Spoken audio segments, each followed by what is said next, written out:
انتوا لسه بتسمعوا استاد كورة اف ام مع كريم حسن شحاتة، كابتن سامي الششيني، كابتن شادي محمد. استاد كورة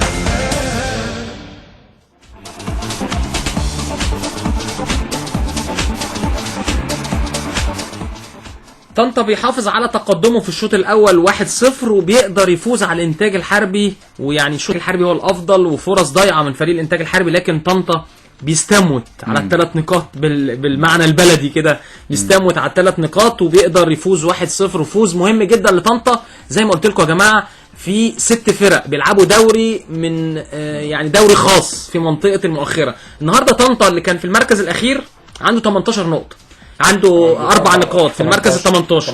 بعد ما كسب بقى 7 نقاط. عارف بقى في المركز الكام؟ ال 13 يعني نط 6 مراكز يعني من ال 18 لل 13 نط فوق. والنصر التعدين واسوان والداخليه والانتاج الحربي اللي كسبوا. طنطا بقى 7 نقاط ونط فوق كل الفرق اللي هم يعني كانوا قدامه او فوقيه على طول في الترتيب. فبقول لكم الماتشات دي يا جماعه ب6 نقاط الفرق اللي مع تحت، اللي هي مع بعض تحت في منطقه قاع الجدول.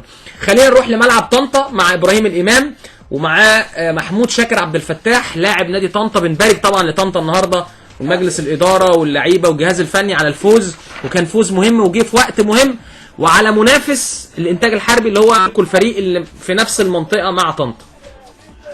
كابتن محمود شاكر عبد الفتاح نجم طنطا النهارده الف مبروك، اداء متميز. الفريق كله عمل مباراه كبيره جدا، كان واضح الاصرار الكبير على الفوز منكم من بدايه المباراه. بسم الله الرحمن الرحيم. الاول تحياتي لكابتن كريم وكابتن سامي وكابتن شادي كابتننا الكبار. والله الحمد لله يعني النهارده على الفوز ده. طبعا كان يعتبر زي عنق زجاجه لينا. الماتشات اللي فاتت كانت كلها صعبه، اهلي وزمالك واللي جاي برده مش سهل يعني، بس يمكن تعتبر المباراه دي كانت على ملعبنا من ماتش الاتحاد، 3 ماتشات لعبناهم بره، فدي كانت هتدينا دفعه طبعا لبقيه المباريات، والحمد لله ربنا وفقنا النهارده وكلل مجهود زملائي والجهاز النهارده بالفوز ده يعني. الكابتن كنتوا مش قلقانين من بتقدموا مباريات قويه باداء كويس جدا، كل بيشيد بادائكم، لكن في النهايه بيطلع النتيجه مش مرضيه. ما كنتوش قلقانين من الناحيه دي؟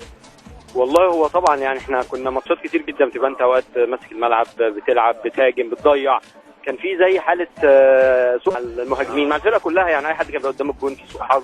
بس النهارده الحمد لله يعني ميدو يمكن لعيب صغير اول مره يلعب بعد ماتش الزمالك اللي فات ده، والحمد لله ربنا وفقه النهارده يعني، هو لعيب كويس، واتمنى ان شاء الله ان هو ووجوده واحمد عبد القادر ودينيس كل المهاجمين ان شاء الله باذن الله هم يكون لهم دور الفتره اللي جايه ويساعدونا بقى على الاداء يعني تكليل جهود الاداء باذن الله.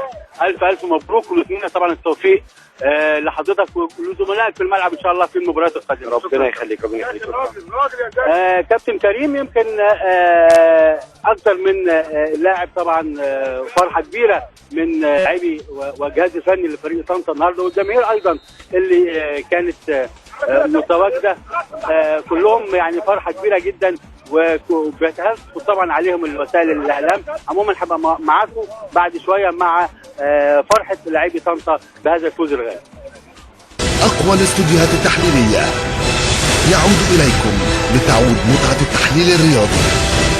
استاد كورة اف ام.